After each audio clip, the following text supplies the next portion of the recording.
ఆలస్యం చేయకుండా నేను దిల్ రాజు గారిని మాట్లాడుతుందిగా కోరుకుంటున్నాను. ఇచ్చేస్తున్నాను నేను ముందుగా మైక్. యాంకర్ గారికి ఎన్నిసార్లు చెప్పినా అంటే ముందు లీడ్ అంత టైం తీసుకోవద్దు, నువ్వు వాళ్ళు అయ్యరు. లేకపోతే వీళ్ళు డబ్బులు ఇవ్వట్లే, నాకు ఏం డబ్బులు ఇస్తున్నారు మాట్లాడలేదు. కానీ అంతసేపు నువ్వు మాట్లాడకు, ఎనర్జీ వేస్ట్ చేసుకో. అందరికి నమస్కారం. ఫస్ట్ ఎన్నో ప్రెస్ మీట్లకి ఎన్నో ఫంక్షన్స్కి ప్రసాద్ ప్రివ్యూ థియేటర్ రావడం జరిగింది, కానీ ఫస్ట్ టైం ఇంతమంది ఈ అనౌన్స్మెంట్కి వచ్చారంటే నిజంగా చాలా టీం అందరినీ అప్రిషియేట్ చేయాలని ఉంది. ఇందాక దొరైని అడిగితే మేనేజర్లం కదా సార్ అంటే మీ స్ట్రెంత్ ఏంటో కరెక్ట్గా చూపించారనిపించింది. సో నిజంగా మీరు అందరు ప్రొడ్యూసర్లు అవుతే ఇండస్ట్రీ ఎంత బాగుంటుంది. సో రాజేష్ నీలాగా కొత్త వాళ్ళు రావాలి, అలాగే new producer Narasimha Reddy, Ramana Reddy and Mohan director and ఇంతమందితో శ్రీకాకుళం షెర్లాక్ హోమ్ టైటిల్ కొంచెం క్యాప్షన్ చదవడం కొంచెం టఫ్గా ఉంది.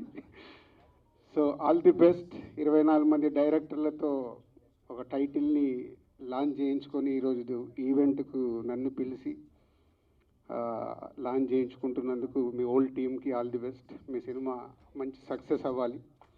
ఎందుకంటే చూస్తుంటే ఏదో వైపు కనిపిస్తుంది, ఇంతమందితో ఈవెంట్ జరుగుతుందంటే. లోపలికి వచ్చేటప్పుడు అన్నాను ప్రివ్యూ థియేటర్ ఫుల్ అవ్వడం కాదయా, రేపు సినిమా రిలీజ్ అయినప్పుడు థియేటర్లు ఇలా ఫుల్ అవ్వాలి అని. So all the best. Me cinema entertainment బాగుందని చెప్తున్నారు, బాగుండి పెద్ద హిట్ కావాలని కోరుకుంటున్నాను. యాక్చువల్ నేను ఈ ఫంక్షన్కి నిన్న వచ్చి అడిగినప్పుడు నేనున్న బిజీలో అసలు టైం ఎలా ఇవ్వగలుగుతానంటే రాజేష్ వచ్చి సార్ కొంచెం ఫేస్ని ఏదోలాగా మార్చుకుంటే అలా చూసి వస్తానులే అని చెప్పా. సో టైమింగ్స్ మార్చి పిలిచారు. వచ్చే ముందు కూడా చాలా మెంటల్గా చాలా డిస్టర్బ్గా ఉన్నాను. బట్ ఆఫీస్లో సార్ వెయిట్ చేస్తున్న దొరై ఫోన్ చేస్తే వచ్చిన తర్వాత చాలా రిలీఫ్ ఉంది. మీ అందరినీ చూశాక అంటే ఇందాక ఎవరు అన్నారు మీడియా వాళ్ళు అక్కడి నుంచి అన్ని మీ ఫోటోలే పెట్టారంటే నా పైన మీకు ఇంత అభిమానం ఉన్నందుకు ఇంకంతకంటే ఎక్కేం కావాలి అనిపించింది నాకు. సో ఇండస్ట్రీలో ఎప్పుడు రకరకాల పీపుల్తో జర్నీ చేస్తాం, ఎప్పుడు రాళ్ళు వేయాలో వేసేవాళ్ళు మన పక్కన ఉంటూనే రాళ్ళు వేస్తూ ఉంటారు. కానీ ఇలా చూసిన తర్వాత ఒక చిన్న సినిమాని నేను ఎంత సపోర్ట్ చేస్తాను, మీరు ఇలా ఒక చిన్న సినిమా చేస్తున్నప్పుడు వచ్చి మీకు ఈరోజు నన్ను పిలిచినందుకు మీ సినిమాకి ఈరోజు మీడియా ద్వారా దిల్ రాజు గారు లాంచ్ చేశారు, ఇంతమంది డైరెక్టర్ లాంచ్ చేశారంటే డెఫినెట్గా చాలామందికి ఇది రీచ్ అయ్యే అవకాశం ఉందని మీరు నన్ను పిలిచారు. డెఫినెట్గా మీ టైటిల్ రీచ్ అయ్యి రేపు మీ కంటెంట్ కూడా బాగా రీచ్ అయ్యి పెద్ద హిట్ కావాలని కోరుకుంటున్నాను. అండ్ ఇందాక నేను రాళ్ళు వేశారు అనే టాపిక్ క్షమించాలి, మీ స్టేజ్ని కొంచెం 2 నిమిషాలు హైజాక్ చేస్తున్నాను.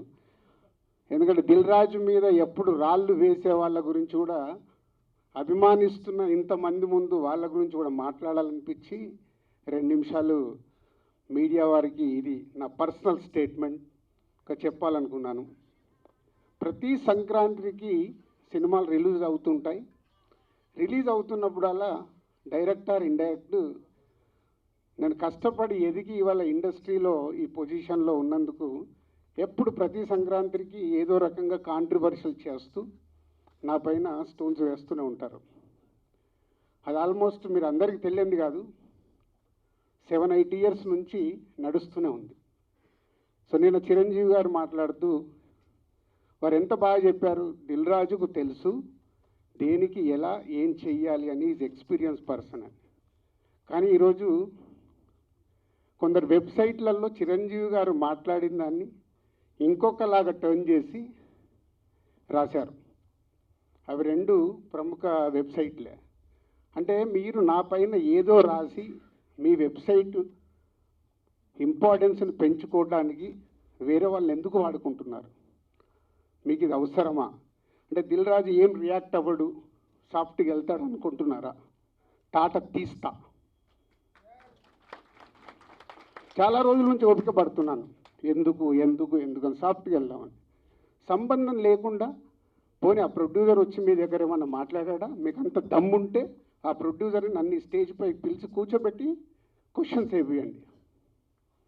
ఎందుకు ప్రతి సంక్రాంతికి నన్నే టార్గెట్ చేయాలి? ఇంతమంది నన్ను అభిమానిస్తున్నారు కదా, 95% నన్ను ఇష్టపడతారు, 5% ఇష్టపడతారా, అది ఇష్టపడరా వాళ్ళ ఇష్టం. ఒక మనిషిగా నేను అందరినీ సాటిస్ఫై చేయలేను. సాటిస్ఫై చేస్తున్నాను కాబట్టి ఇండస్ట్రీలో నాకు ఈరోజు ఇంత మంచి పేరు ఉంది. మీ అందరికీ తెలుసు, దిల్ రాజు అంటే ఒక బ్రాండ్ బిల్డ్ చేశా. వ్యాపార పరంగా వచ్చే కొన్ని కాంట్రవర్షియల్స్ని మీరు అడ్వాంటేజ్గా తీసుకొని ప్రతి సంక్రాంతికి మీ వెబ్సైట్లు, మీ కొన్ని యూట్యూబ్ ఛానల్స్ కొన్నిటికి వాడుకుంటున్నారు. అది 100% తప్పు. మొన్న జరిగిన ఈ సంక్రాంతి రిలీజ్ల గురించి ఛాంబర్లో మీటింగ్ పెట్టి ఛాంబర్ ద్వారా డీల్ చేసి రవితేజ గారిని కన్విన్స్ చేసి ఒక సినిమాని సంక్రాంతి నుంచి జరిపాం. అది ఎంత కష్టం అది మాకు తెలుసు. తర్వాత ఉన్న 4 సినిమాలు మళ్ళీ ఎవడో రాశాడు, దిల్ రాజు గారు ఏదో తమిళ సినిమా రిలీజ్ చేస్తున్నాడని.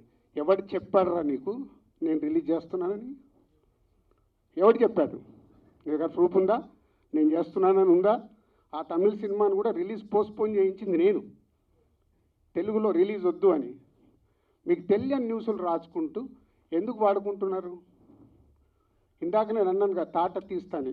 ఈజీగా తీసుకోవద్దు. నా పైన ఏదైనా రాస్తే, తప్పుడు రాతలు రాస్తే, మీకు తెలియకుండా కాంట్రవర్షియల్ చేస్తే ఈ రోజు నుంచి నేను ఊరుకోను. ఇన్ని రోజులు నడిచిపోయింది, అది గుర్తుపెట్టుకోండి. 4 సినిమాలు రిలీజ్ ఉన్నాయి. మహేష్ బాబు గారు, వెంకటేష్ గారు, నాగార్జున గారు, దాంతోపాటు హనుమాన్ సినిమాని నేను రిలీజు ఆపాలి అని చెప్పానని రాశారు. ప్రొడ్యూసర్ని, డైరెక్టర్ని నన్ను పిలిచి నేను సినిమా ఆపాలని అడిగానా? సినిమా 14వ తారీఖు రిలీజ్ చేసేయండి అని చెప్పాను. 12 మహేష్ బాబు సినిమా ఉంది కాబట్టి 14th చేస్తే మీ సినిమాకు ఉపయోగం, మీ సినిమాకు నంబర్ ఆఫ్ థియేటర్స్ దొరుకుతాయని చెప్పాను. కానీ దాన్ని ఇంకొక విధంగా మార్చి రాశారు. చిరంజీవి గారు మాట్లాడింది ఇంకొకలాగా కన్వర్ట్ చేసి రాస్తున్నారు. మీకు కావాల్సిన దాన్ని హైలైట్ చేయకండి. నెగిటివ్ వైబ్స్ ఉండకుండా పాజిటివ్గా బతికితే బాగుంటుంది. నెగిటివ్గా బ్రతకడం ఇంపార్టెంట్ కాదు. అందరం పోయేవాళ్ళమే, ఇక్కడ ఉండటానికి రాలా. నెగిటివ్ ఎందుకు? నెగిటివ్ వైబ్స్ ఎందుకు? మీ వెబ్సైట్లు, మీ ఛానల్స్ ఇంప్రూవ్ అవ్వాలని నెగిటివ్ వైబ్స్ని తీసుకొస్తారా? ఈరోజు హనుమాన్ సినిమా ప్రపంచవ్యాప్తంగా రిలీజ్ అవుతుంది. నాట్ ఓన్లీ తెలుగు స్టేట్స్, తమిళ్లో రిలీజ్ అవుతుంది, కన్నడలో రిలీజ్ అవుతుంది, హిందీలో రిలీజ్ అవుతుంది. ఎక్కడ థియేటర్ లేవా? దొరకట్లేదా? మీకు తెలియని విషయం ఏంటంటే నైజాములో 7-8 సెంటర్లలో Mahesh Babu cinema, Hanuman cinema release అవుతుంది. వెంకటేష్ గారి సినిమాకి, నాగార్జున గారి సినిమాకి థియేటర్ లేదు. మీకు తెలుసా అది? చిరంజీవి గారు, Nagarjuna garu, Venkatesh garu, they are not a small heroes. 30 ఏళ్ళ నుంచి ఇండస్ట్రీలో ఒక స్టార్ హీరోగా ఉన్న ఇమేజ్ ఉన్న వాళ్ళకు కూడా థియేటర్ లేవు. ఇవి మీకు కనిపించవు. ఎంతసేపు వాళ్ళకు రావాల్సిన మైలేజ్ గురించి ప్రయత్నం చేస్తూ, సో ఈరోజు కొన్ని కోట్లు ఖర్చు పెడితే రాని ప్రమోషన్ని హనుమాన్ సినిమాకు వచ్చింది. గుడ్, చిన్న సినిమా సూపర్ హిట్గా అవ్వాలి అని మనస్ఫూర్తిగా కోరుకుంటున్న దాంట్లో నేను ఒకరిని. ఎందుకంటే సినిమా ఆడితేనే గ్లోబల్గా పెరుగుతాం. మన చేతిలో ఉండదు, మనం కష్టపడి సినిమా తీస్తాం. ఇవి తెలియకుండా మీ పిచ్చి రాతలతోని ఏం చేద్దాం అనుకుంటున్నారు? మళ్ళీ మళ్ళీ మళ్ళీ చెప్తున్నా, నా గురించి ఎక్కడన్నా తప్పుగా నా పేరు పెట్టి రాస్తే తాట తీస్తా. దీంట్లో తేడా లేదు. నిజాయితీగా మీకు ఏదైనా న్యూస్ ఉంది రండి, 24 hours available.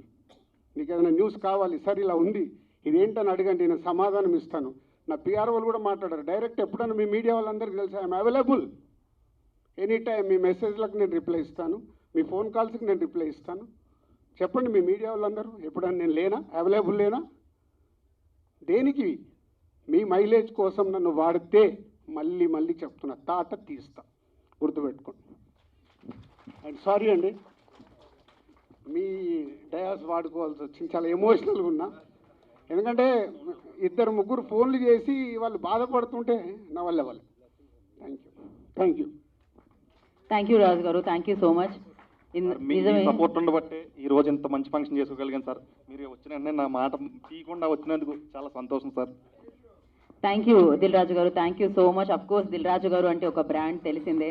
So yes, Dil Raju గారి చేతుల మీద ఇవాళ ఇక్కడ లాంచ్ అవ్వడం చాలా చాలా happiness. And thank you so much Dil Raju garu, thank you so much for your support and your time. And yes, stay back here, అందరూ వేదిక మీదే ఉండండి. అండ్ రాజు గారికి మరొక